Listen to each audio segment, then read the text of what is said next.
They want you to think that weapons are only made of steel and lead.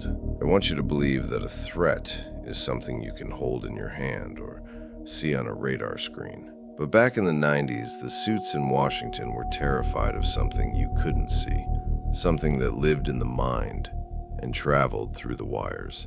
They were terrified of math. Enter Phil Zimmermann. He wasn't a general or a gun runner. He was a man who saw a future where every single word you whispered to a friend or sent to a colleague would be vacuumed up by the state. He decided to give the world a shield. He called it PGP, Pretty Good Privacy, a humble name for the most powerful encryption ever handed to the public.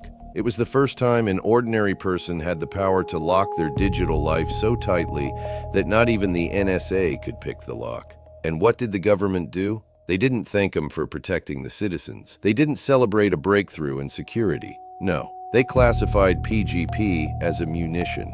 They put a piece of software in the same legal category as an intercontinental ballistic missile, a fighter jet, and a nuclear warhead. Under the export laws of the time, sharing that code with anyone outside the US was considered international arms trafficking. For 3 years, they hounded Phil.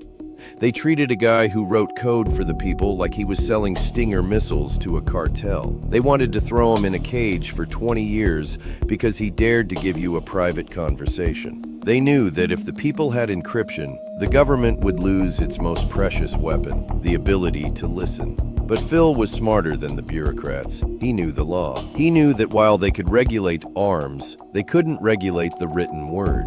He took his source code, printed it in a book, and published it. He turned his software into literature. He dared them to arrest him for exporting a book, knowing it would be a First Amendment disaster for the DOJ. He won. They eventually dropped the investigation, but the message was sent. The state views your privacy as a threat to their national security.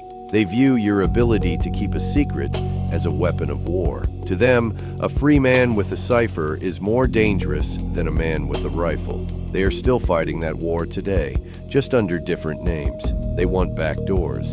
They want master keys. They want to tell you that only criminals need encryption. Don't listen to the lie. Encryption is the only thing that keeps you from being a transparent ghost in their database.